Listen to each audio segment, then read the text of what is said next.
Hello and welcome, everybody. We are today going to talk about how to create short-term gains in subscriber lifetime value. Did you know that there is a direct relationship between payment experience of your subscribers and how long they stay subscribed? Subscription companies, we are so customer obsessed, and we spend a lot of time and invest heavily in delivering a great product and a great customer support experience. Yet, one of the biggest drivers of churn is your subscribers' payment experience, and it's really not given the same attention as support and product. So that's the purpose of today's conversation. And we are going to talk through what is the biggest lever to creating short-term gains in your lifetime value. And I'll kind of tell you and give you a hint on what the answer is. It's your subscribers' payment experience. So with us, we have Daryl Hicks. He's the CEO of Flexpay. He is a successful serial entrepreneur in technology for over 20 years, and he has exited 2 of his prior businesses. So very successful serial entrepreneur. He's a pioneer in card not present sales, and he has extensive experience building and managing technology in complex online and offline direct marketing businesses. Our other expert today is Sharon Gross. She is the VP of Recurring Services of Optimized Payments. Optimized Payments is a payment consultancy that provides their clients with payment advisory services focused on optimal optimization, KPI, and fee analysis, with guidance on partner vendors, regulatory compliance, and market landscape. So we have 2 extremely smart people on what the payments experience should be to really help us with lifetime value. So welcome, Sharon and Daryl. Thank you, Kathy. So Awesome. as we get started, thanks for having us. Absolutely. As we get started, would like to remind everybody, we are Subscription Insider, and we are focused on helping you grow profitable businesses. And today's webinar is one of the many things that we do, from our member portal, how-to information, training, and conferences, and our upcoming events calendar, as you can see on your screen. You can access that at subscriptioninsider.com/events. Next week, we have a webinar focused on highly complex subscriptions, which if you have a business that's like that, you know exactly what I'm talking about. So we're going to kind of focus on that next week. We also have executive roundtables coming up. One is focused next week as well on banking apps and engaging your customers where they are increasingly deciding to go to manage their subscriptions. We also have 2 other upcoming executive roundtables, one on increasing the speed of subscriber growth, some tips and tactics. And then the third one I want to highlight today is how to grow subscription revenue with transaction and chargeback intelligence. So you can find out more about those at subscriptioninsider.com/events. And in November, I'm going to see you, Daryl. I'm going to see you, Sharon. I'm going to see many of you at Subscription Show 2022. I am so excited for this year. November 9th and November 10th, we have an amazing program focused on what's happening in the market that we need to understand, what's happening with payments, retention, product, pricing, monetization, and so much more. If you'd like to know more details, please go to subscriptionshow.com, and I will be seeing you up on stage with my co-host, Daryl, welcoming you all to New York. So let's get to it. Let's talk today about how to increase short-term gains in subscriber lifetime value. I'm going to actually stop my share today, and what we're going to do is have a conversation. I would like all of you to ask questions. This is interactive. So if you've got a question about what we're talking about, ask it in the chat and we will answer it. So as I mentioned at the top of my comments, we as subscription businesses, we are maniacally focused on creating relationships with our subscribers. That is what we do. And the reason we have to do that is because we have to create trust and we have to prove ourselves each and every month, each and every renewal cycle. And that's something that no other business does. And it drives what we do and how we do it. And it's the difference between success and failure for so many businesses. So when you look at subscription businesses, so many spend enormous amounts of resources on product and customer support, but the payments experience is something that's a little bit parked off to the side and not necessarily focused on as much. So that's really what we're going to focus on today. And Daryl and Sharon, I'd love to kick off. What is the payments experience? It might be a new concept for some people here today. So if you can walk us through what that is, I think that'd be a great place to start. Daryl? For sure. Yeah, you want me to start on that one? I'm happy to. Yeah, you're right, Kathy. There's kind of three legs on the stool of really successful, that builds a solid foundation of a really successful subscription business. And obviously we want a world-class product. We want world-class customer care whenever we need to interact with them on that level. But the payments experience, a lot of times what we find talking to subscription companies is they say, well, hey, all we got to do is connect into Adyen or WorldPay or Stripe and then the payments just works. And we want to offer as many different flexible methods of payment for people to pay for the services. The challenge is that the existing payments infrastructure in North America has structural problems inside of it that cause a lot of payment failure. And it's, the really sophisticated subscription merchants understand and see that and are actively working to manage it, but not enough in my experience. And then I think the ignorance or the lack of understanding of that structural problem and how deep it really runs, kind of informs the solutions that subscription merchants go after when they do see that there's a problem. They say, oh, well, it must be my customers. Maybe I'm tapped into a subprime demographic here. There's something wrong with the customers, right? And so they end up putting it on the customer and they send out emails and text messages saying, hey, there's a problem with your payment. And one of the things that we see is that when a payment fails, it's regardless of whether it is the customer's fault or a result of this structural problem that exists inside of the card ecosystem, especially Visa and MasterCard and Amex particularly. You could artificially create a moment of truth is the way that we look at it with your customer and the way that you handle that. And it's a deeply emotional thing, right? Like it almost doesn't even make sense. And I think that, not to get too philosophical here, but I think that deep inside of all human beings is a need to be accepted and to feel worthy of their tribe, of their community. And when you're reaching out and telling people that their payment has failed, it's almost like you're saying, well, you're unworthy, you're uncreditworthy, or there's something wrong with you.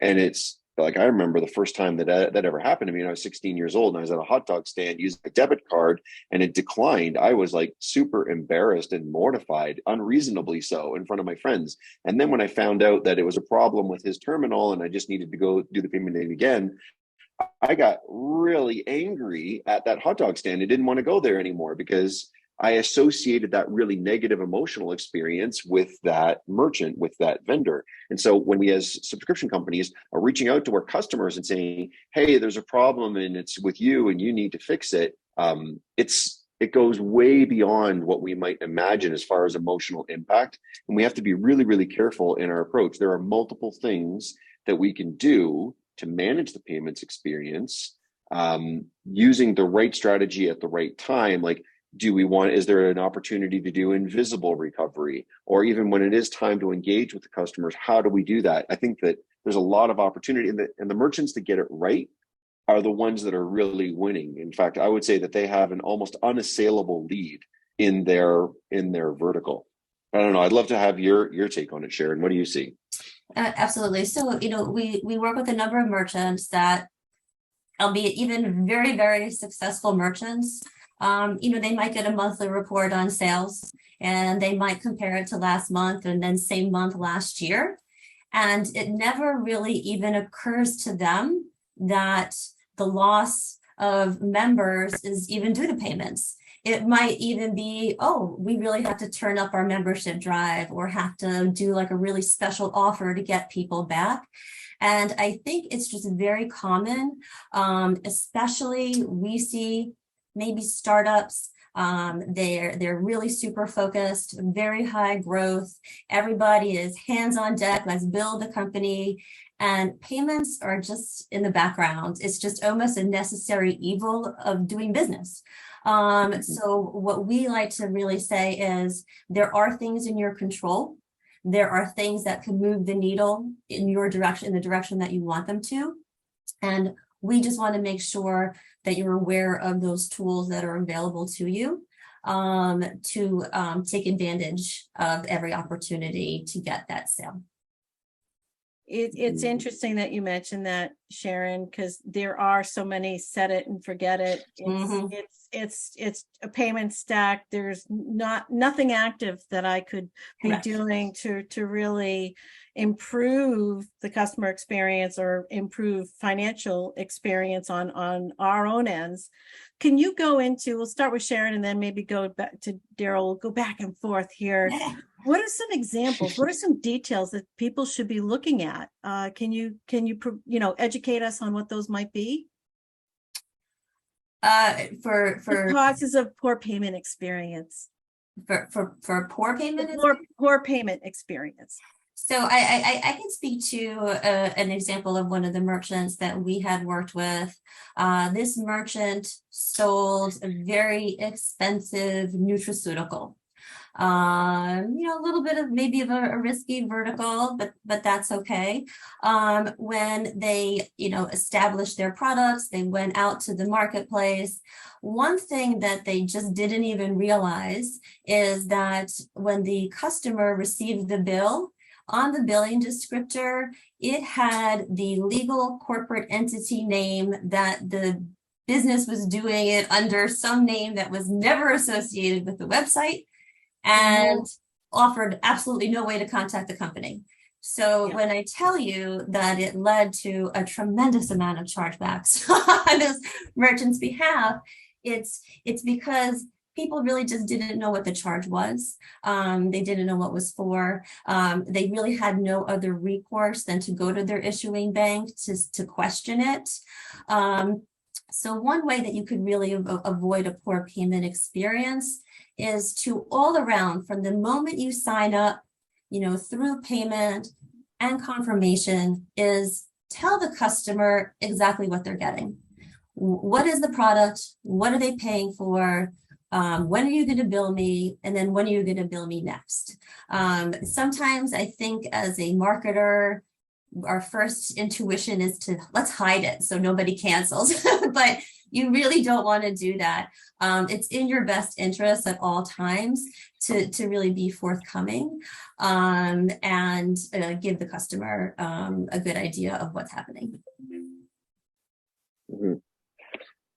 Yeah, and I think even just calling more awareness to this, right? Like I love that example you gave, Sharon, like descriptor tests. It only happens to you once that you get it wrong, and then it becomes immediately part of your ongoing process moving forward. Like every time you get a new merchant account, to like run descriptor tests on it and make sure they come in. But it's one of those things that, if it hasn't been a problem for you, then you just automatically assume there's this assumption that, well, just like every time I hit the light switch in my office and the lights turn on, when I connect into my payment provider, everything's just going to work. And unfortunately, that's just not the case. There's a lot more complicated things going on inside of the payment system than we would like there to be. In fact, as I talk to subscription merchants, obviously every subscription company is focused on churn, right? We all understand this concept that acquisition is the first inning of the game.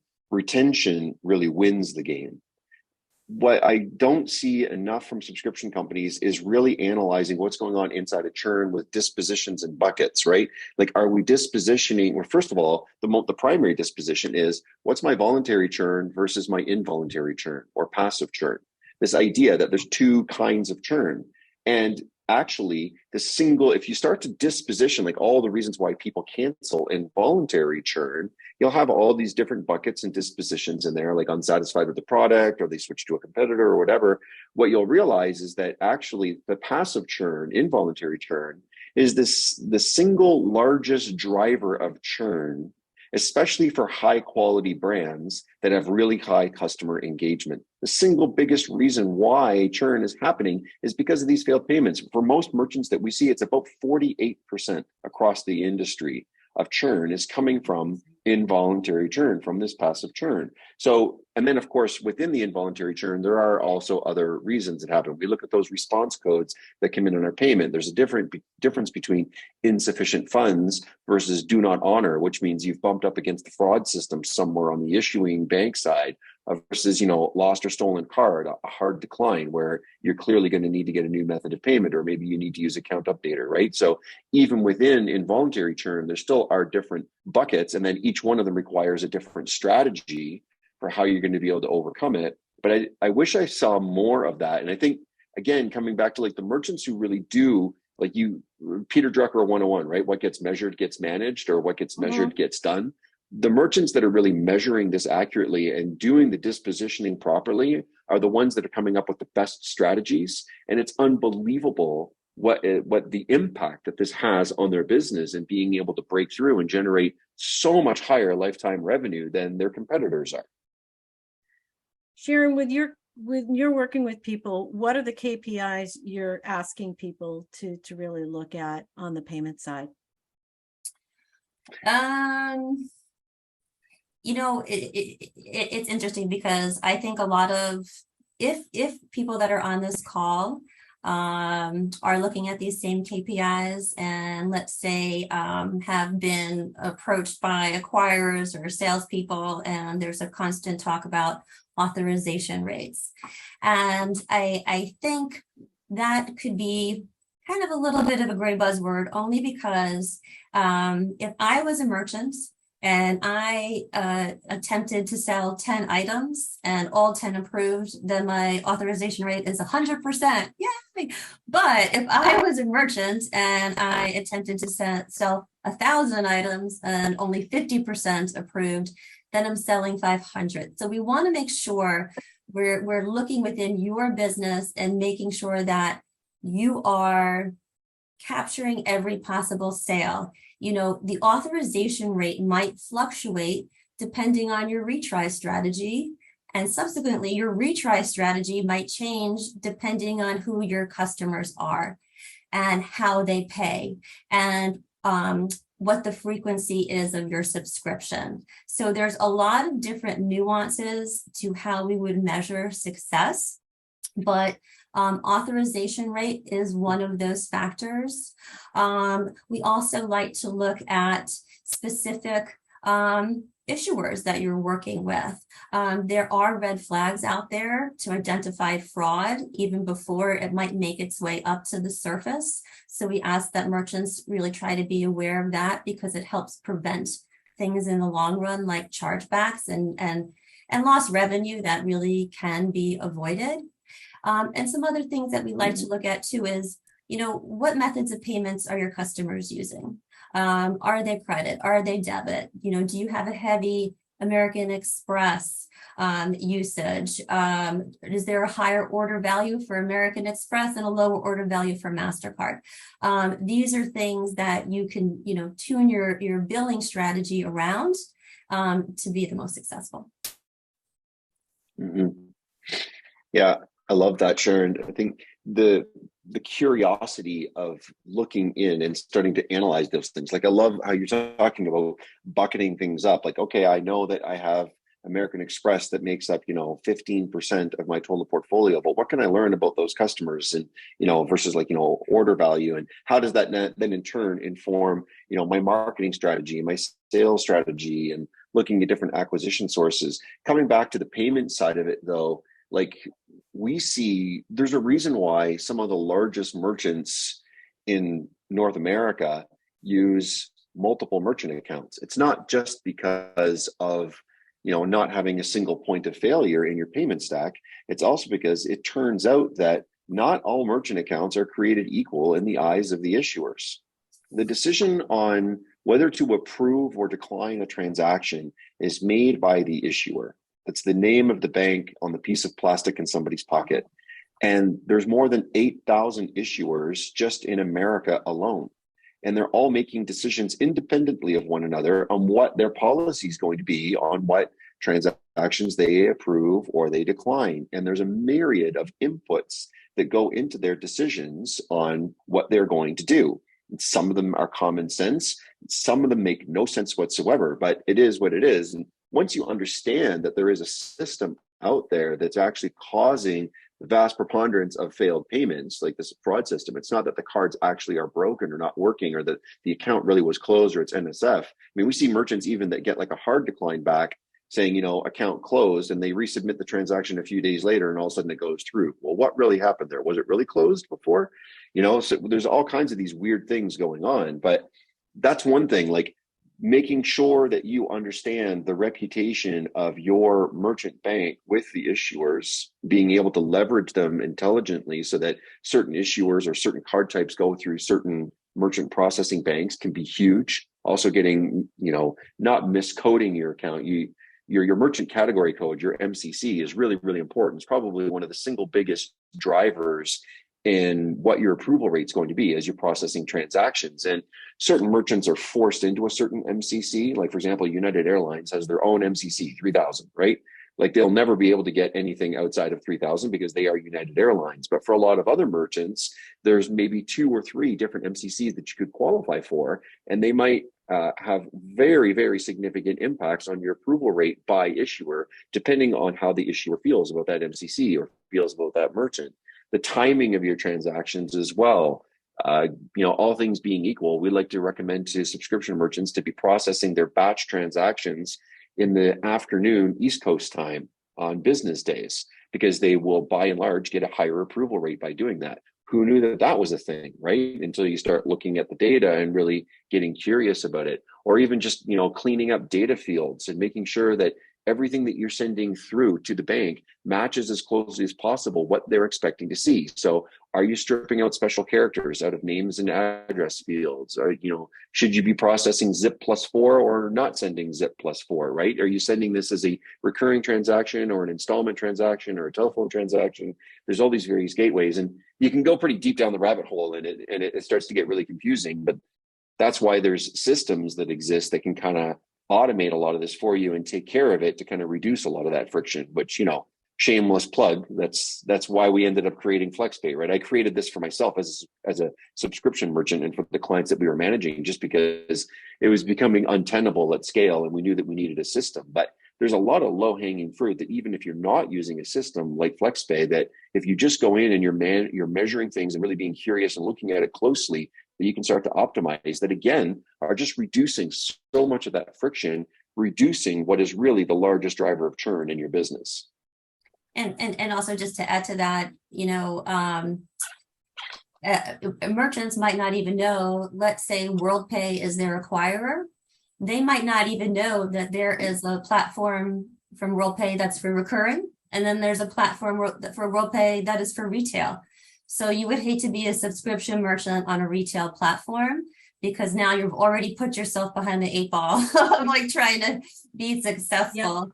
Yep. And there are these little nuances within the industry that you really do have to kind of start digging into and looking at. There are vendors out there, partners out there that are specifically made for recurring billing, like a Flexpay, that know what to be looking for and put those tools in place for you as a merchant. Technology. Yeah, I love sorry, I just wanted to jump in real quick on what Sharon was saying, because this is such an important point. You would expect that when you go open up a merchant account with WorldPay that they're going to put you in the right bucket, but you cannot. Yes. You cannot take that for granted. Just like that merchant that you talked about that had like completely the wrong descriptor without even any contact info. Like, who in the world does that in their right mind? Yet it happens all the time. In fact, all the that time. seems to be the rule rather than the exception, Mhm. that these miscodings and these misbucketings are happening all over the place. So you've really got to go in and pay attention to it. Anyway, sorry, I didn't mean to cut you off there, Kathy. No, all good, all good.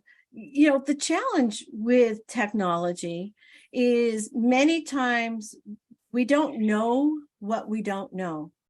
We don't know that big e-commerce processor has two platforms, one for recurring and one for e-com, or maybe doesn't have any at all. And we don't know that somebody put us on an MCC code that is costing us money, or our retry strategy is super expensive. How do we know to ask? Like, it seems to me that when you're talking about the payment stack and the tech, if you're starting out and you don't know what you don't know, you got to ask, you got to start asking smart questions so you can begin to ask yourself to begin to figure it out. Where do you suggest, Daryl, people start to ask those questions and really sanitizing that what they have is really supporting a recurring business? Yeah, it's a great question, and I think there's a reason why, companies like yours, Kathy, exist. Subscription Insider, right? People need to educate themselves, and not everything is as straightforward as we'd like it to be. And when you go look these things up and just do Google searches on it, it's incredibly difficult to find great repositories of information on this. Or there's a reason why Sharon's business exists, right? Why do people need consultants to come in and walk them through this and advise them on it? Because it is really complicated and it's really deep and it's not straightforward and obvious. There's a reason why companies like mine have to exist, because it turns out that, as insane as it is, there is something that needs to be managed inside of payments authorization. And maybe a software tool is going to be the right approach to kind of handle this for you, and leveraging AI to be able to optimize that flow. But I think, and again, it might seem like a bit of a shameless plug, but I really do believe it's extremely important. This one's for you, Kathy. Like, going out there and making sure that you're networking and engaging with people in your community and listening to the really great content from the experts and the speakers is going to be a big, like, it's kind of like the first step, right? Awareness and accepting that there is something going on and being aware that there's a problem somewhere is the first step of being able to actually know what it is that we should be measuring. Once we're measuring it, then we understand, okay, what's the right strategy to be able to overcome the challenges that I have inside of my business, right? Absolutely. And if I could add, like, and sometimes it can be scary for a merchant, because I don't know if anybody in the group has this experience, but we work with a lot of merchants where somebody has been hired, but there is a legacy system that's been in place for 7 years. That person hasn't worked there in 5 years who built it. We need this kind of service. So we're just going to hire this company, hire a tech person to somehow integrate it and just slap a Band-Aid on it to make it work. And then we step back and we don't touch it because we have other priorities. Or So your face it really break is, it is a commitment to say, okay, we're going to take this seriously. Payments are that third leg of our business. They're a big part of the business. There is no business if we do not get the money. So it is something that really should be elevated to the top of everybody's awareness, to do that thorough audit and investigation as to how things are working. Okay, so let's pretend we're designing it from scratch and we're designing the perfect payment system. Daryl, go. What should we really be designing? I think it starts with the billing system that we have and making sure that it's one that's flexible enough for us to be doing the dispositioning that's required, right? Am I going to get the granularity of reporting back that when there is a problem, I'm better able to understand why that's happening and be able to bucket it up and to be able to report on it?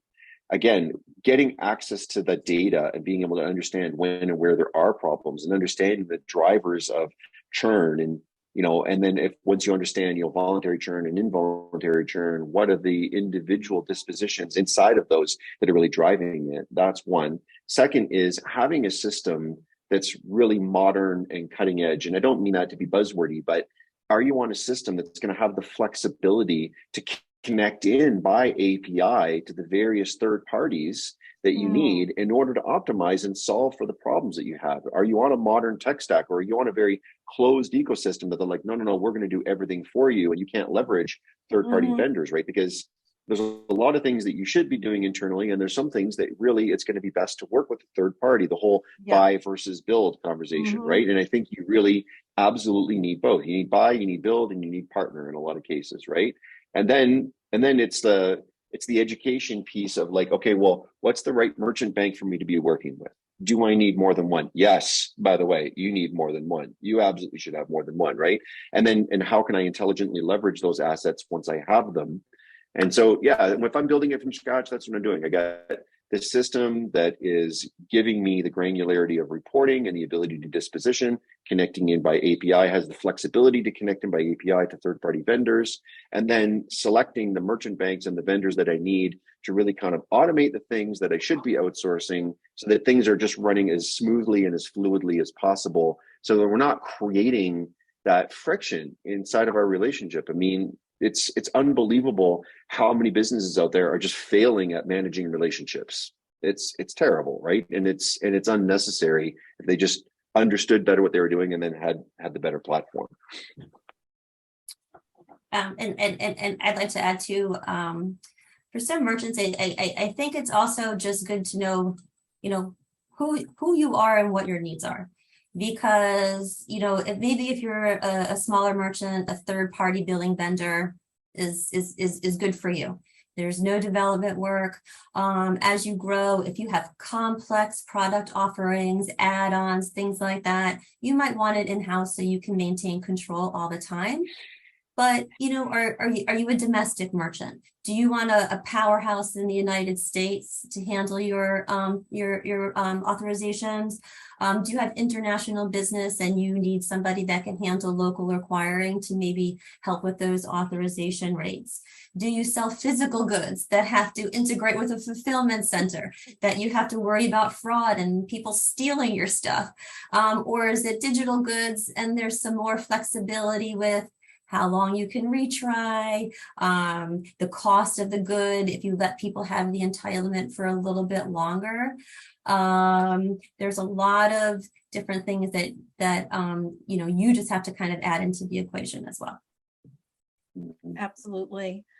I have to say, asking those smart questions and looking at the reports, Sharon, you and your colleagues, I've seen some amazing heat maps on retry success. I've seen analysis of payment types from debit versus, issuing banks, success rates, the cost of doing that. These are all really, really important. And then, what you just said, data and reporting. So that's point number one from Daryl. You gotta, if your system can do it versus manually, that's a win. And flexible APIs, that's so important. Really, really, really important in the merchant bank. Absolutely. There's a question in here that I'd love to ask. I think it came in. It's like, with all the processor and acquired combinations and the acquisition of your customers, is there one that's heads and shoulders above the rest? It's a great question. I think the correct answer to that is obviously it depends who you are as a merchant, right? Some acquirers are really ready, built, and have a deep understanding from an underwriting perspective for a certain vertical. They really love a certain vertical. They get it. They understand it. They onboard it really well. They set it up in the correct MCC. They do a lot of the basic things, and they also have a decent reputation with the issuers. So it's hard to say that there's a one size fits all here, but I would say maybe my top three favorite, depending on which industry, which vertical you're in. Probably number one for me is checkout.com. and I'm not a shareholder in checkout.com, though Guillaume Pouzaz, the CEO and founder of it, is a good personal friend of mine. But I just absolutely love what they've built over there. I feel like they've done it right, where they have a deep direct integration into the Visa MasterCard infrastructure, taking out as many middlemen as possible, getting the granularity of reporting. And again, they're not going to be a perfect fit for every merchant, but I really like what they've built. Adyen has really been catching my attention lately. Again, very modern, very, sort of holistic approach to understanding the reputation of the various bins that they have inside of their merchant bank. And so if you ask the right questions and you kind of hold their hand a little bit, you can make sure that you get into the right bin inside of Adyen. Like, not all Adyen merchant accounts are created equal. So kind of like what Sharon was saying, that even within WorldPay, there's different buckets or bins, as they call them, that you can get set up in. But I really do like Adyen, and I do like WorldPay as well. I think that they're a really good, more modern acquirer. They're a little bit older. They're a little bit challenge, and I'm going to get in trouble for saying this probably, but the challenge with the really large processors like WorldPay and FAS is that they're too big to kind of be nimble anymore, and sometimes they can't even get out of their own way in order to get the things done that they need to. But that said, they have built something really solid. I'd say those are probably my top three, but really it depends. It depends on you, the vertical that you're in, the type of merchant that you are, and then also the bin that you end up in within some of those larger banks. And Sharon, I'd love to hear your insights on it, because I'm sure you got some favorites. Absolutely. So, and to what you were saying about the merchant's needs, if you are, let's say, a smaller company starting out, you might want an acquirer that just offers you all in one. Let's say a Stripe. They do your billing, they'll do your processing, they could do revenue recognition, they could do all these little other services. And not only that, but they just bundle a rate for you and hand it to you at the end of the month. And for some merchants, that's just very easy to understand. It's a very nice invoice, and you can work with it and move forward. As you get a little bit bigger, you might say, you know what, there's some room for me to save money if I move to, let's say, Interchange Plus as a business model.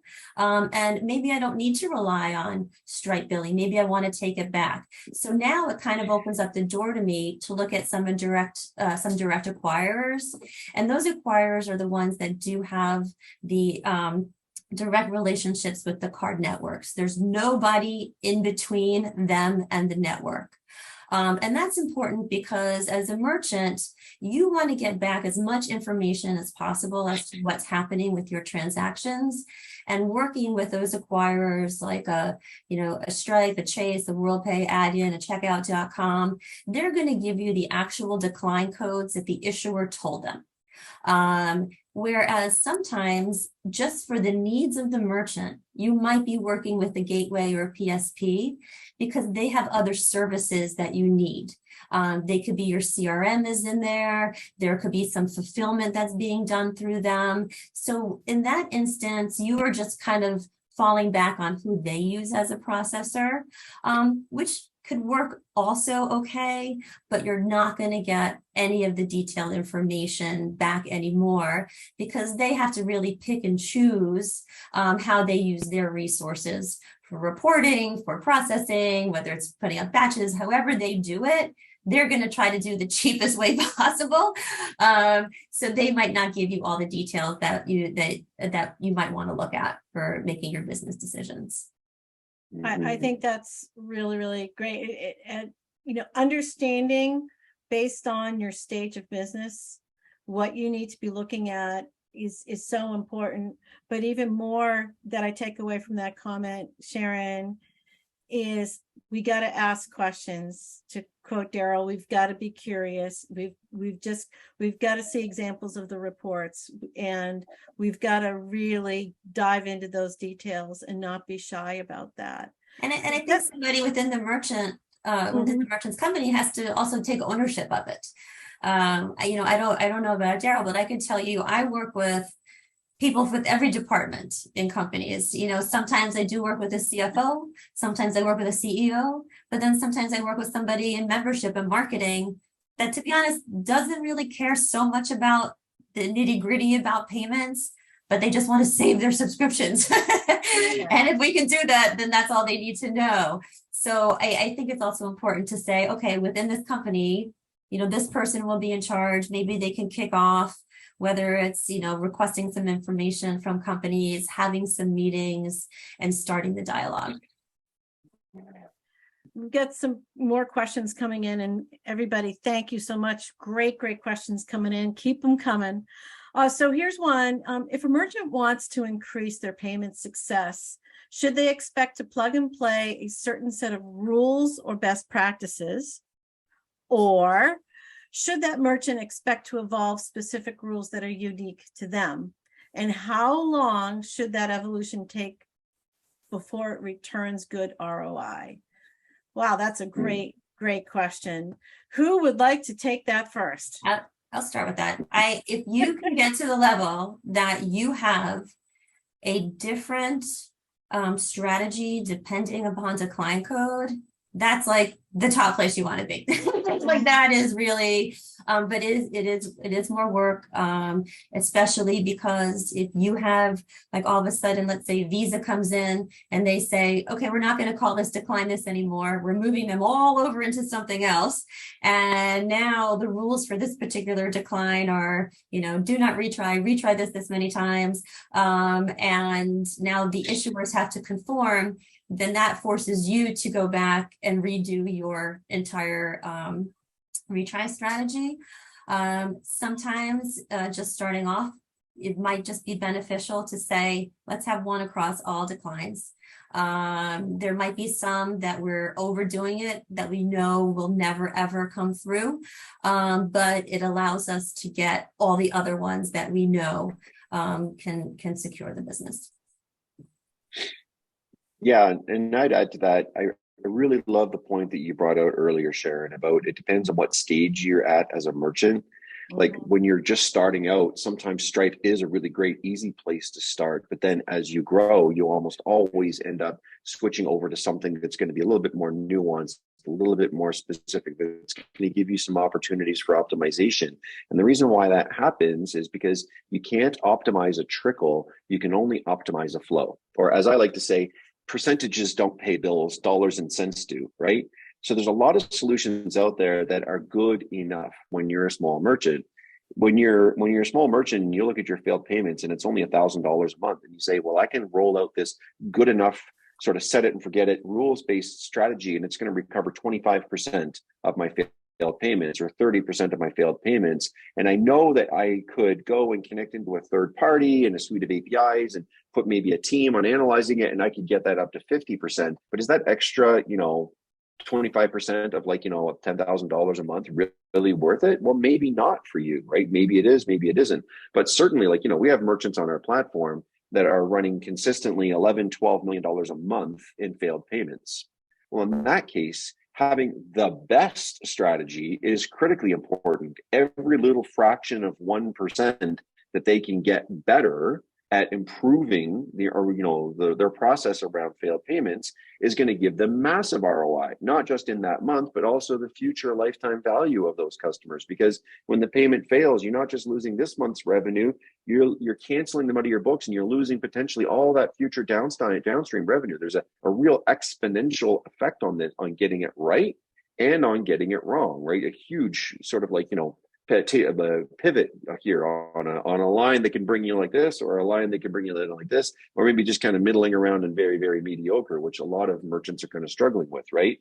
So I think there are, to kind of answer the question, there are some best practices that you can start with. And I talked about some of them, right? Like if you're batching your recurring payments, make sure you're on a system that allows you to control when you process those transactions. Don't be running it overnight at 2 a.m. just because the servers are less stressed out at that time, because you're going to artificially drive your decline rates up, because decline rates are always higher overnight than they are during the day, right? So there's things like that you can do that will help you to kind of be good enough. But kind of to Sharon's point, the shifts are constantly shifting underneath of our feet. The networks are constantly updating their decline codes. They're rebucketing, they're reaggregating, they're shifting things around. There's a whole bunch of new penalties that are going to be rolled out on merchants starting in January of 2023 based on retrying certain decline codes. Like, do you have someone on your team that's really staying up to date with that? Or does it make sense to you for you to work with a software vendor or with a consultancy that will help you to stay up to date and make sure that you're staying nimble? And the answer is that once your business gets to a certain volume, it makes sense for you to be working with a solution that's going to really be staying up to date. I mean, that's one of the reasons why I didn't decide to use AI and machine learning in FlexPay, because it's cool. It literally was, we were driven to it. We needed to, because things are changing so often. We needed something that could kind of keep up to date and not just have a one size fits all approach to things, but really be nuanced and look at individual customers and individual transactions with the best strategy. That's probably overkill if you only have $200 a month in failed payments. But again, when you got $1 million a month or somewhere in between of failed payments, it becomes critically important. It's game changing. Yeah. So I'm curious, Daryl, if we implement some of these strategies and things like that, how much ROI or extension of lifetime value could we expect from focusing on this?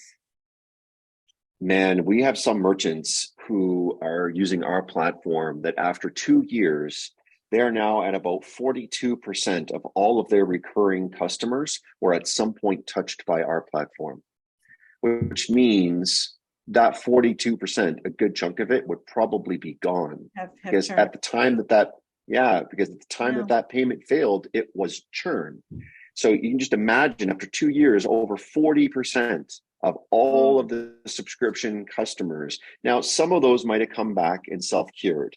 Some of them might have come back and signed up or put in a different method of payment, or maybe your customer service would have been able to reach out to them and take care of them, right? But even that is expensive and cumbersome and creates friction, right? But that number should really grab everyone's attention, because I'm telling you, the merchants who get this right, they really do have what feels like an unassailable lead in their industry. There are subscription companies out there that are just head and shoulders above everyone else, but it's because they are so focused on these drivers of churn and making sure that they're really optimized. And then what happens? All of a sudden, because they're driving so much more revenue per customer acquired, they're able to spend more on marketing, which gives them a huge competitive advantage over all the competitors in their landscape for acquiring new customers. There's now new cohorts of customers that previously weren't profitable enough, but because they're so optimized in getting the maximum amount of lifetime value and reducing friction, now all of a sudden those cohorts become viable. They can now market to new cohorts. So their addressable market is expanding and their marketing budget is expanding. There's all these hidden advantages that come to the business just by fixing this one thing inside of the payment stack, which is why I get so excited about it. You are excited about it, which is great, which is absolutely great. Sharon, did you want to add anything to that? No, it just to Daryl's point, it is a tremendous amount. It's nothing that should just be kind of lightly, breezed over.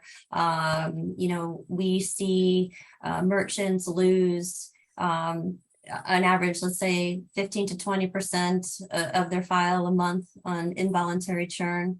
It adds up.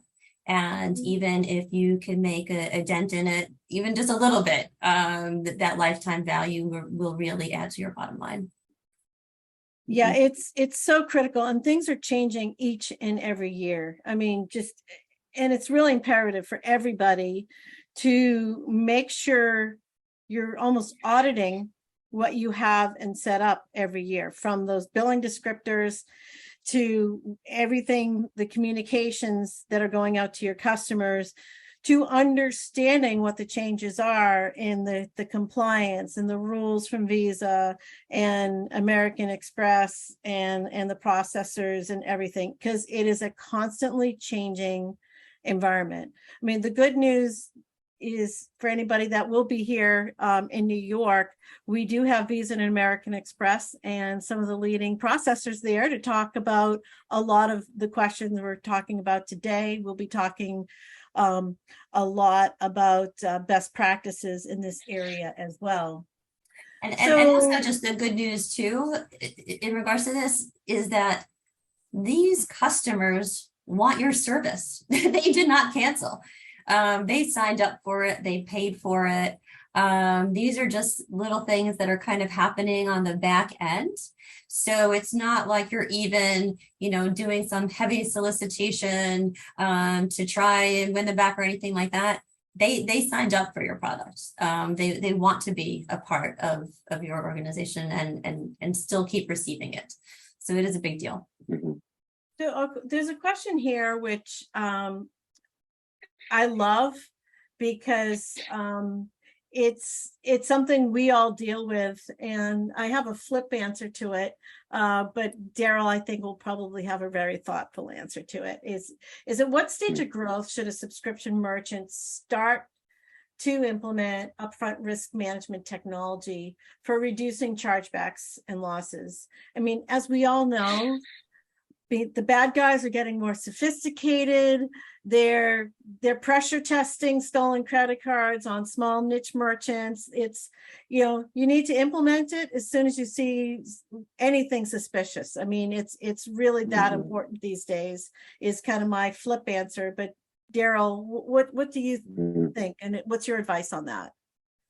Yeah, I think you're right, Kathy. You absolutely need to have this day one. You need a solution day one. And what we've talked about here, both Sharon and I, is that there's different solutions for different stages of your business. But I don't think there's any stage of your business where you say, oh, I don't need any solution, right? If you're a small merchant, you might say a simple rules-based dunning approach to failed payments is good enough, because it's easy. It's like there's something built into Stripe that I can just flip a switch and turn on. And yeah, it's expensive, but I just flip a switch and it's done and it's good enough. And it kind of solves enough of that problem for me.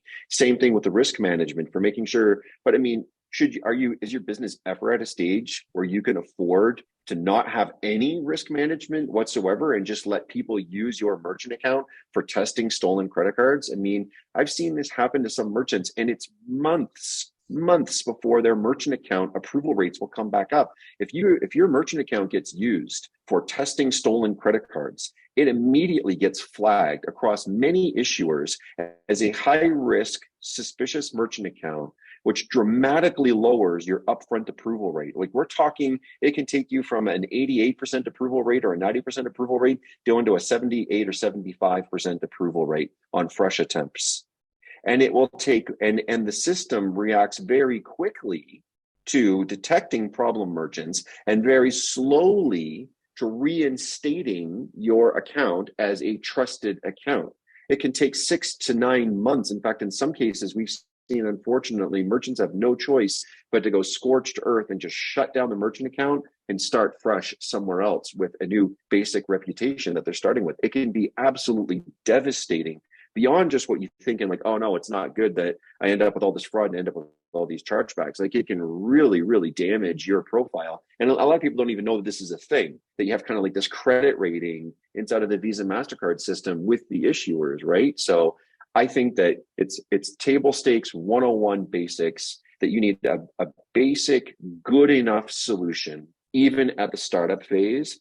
And then as your business grows, it becomes critically important that you start to find little ways to optimize all these different little elements. You find different vendors, better vendors, more sophisticated vendors that become kind of like power tools for you to optimize the business. Because as your business gets bigger, you start to get the ROI off of doing that. And that's really important.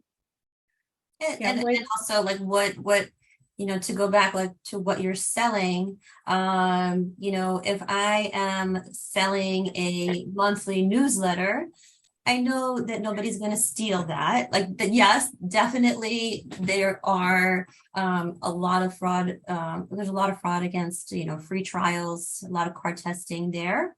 But the risk for a digital newsletter is very different than if I, let's say, I'm selling golf clubs online that cost $1,000, and someone does something where it looks like I'm ordering it, but they're ordering it, but instead I'm shipping it to France, and or I'm selling it on eBay. So this is like a real huge cost of goods to you, to your organization. That would probably need a much higher level of fraud protection. Great point, Sharon. Yeah, if you're starting out, you're still at risk, because the bad the bad people, they're gonna think you're weak and they're gonna get something by you. And then as you grow your brand, the target on your back gets bigger and bigger and bigger. So you just need to really get it all set up on day one. That good enough solution. So great question.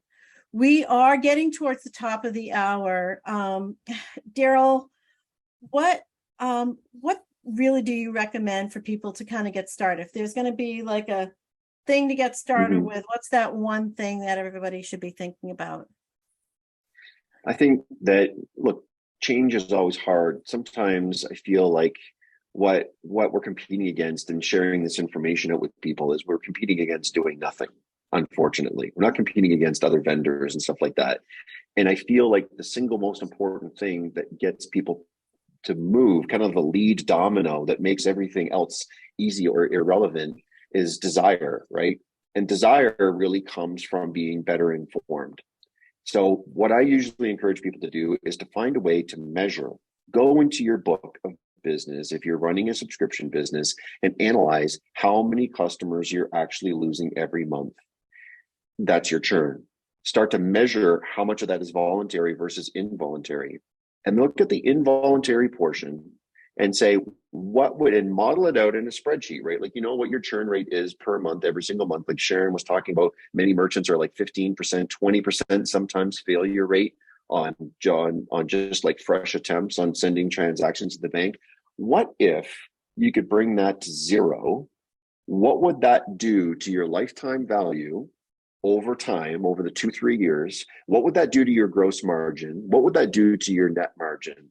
And if you sit there and you sit with those numbers and you look at them, especially as your business starts to scale, I don't see any merchants who, once they really look at those numbers and they go through that exercise themselves, that they walk away from that saying, oh, I don't need to do anything about this. They start to understand, whoa, this is everything in my business. If can I afford to not do anything about this? I've got to go find a solution for this, whether that's talking to other mentors who can give me advice, talking to consultants, finding better software vendors and technology solutions. Like, that's to me the lead domino, right? So my urgent message and my ask of everyone is, if this content's resonated with you, go look at your own business and start to measure how much even if it's only 6% of your customers that you're losing due to failed payments, what would happen to your lifetime value and to that exponential tail of profit if that was zero?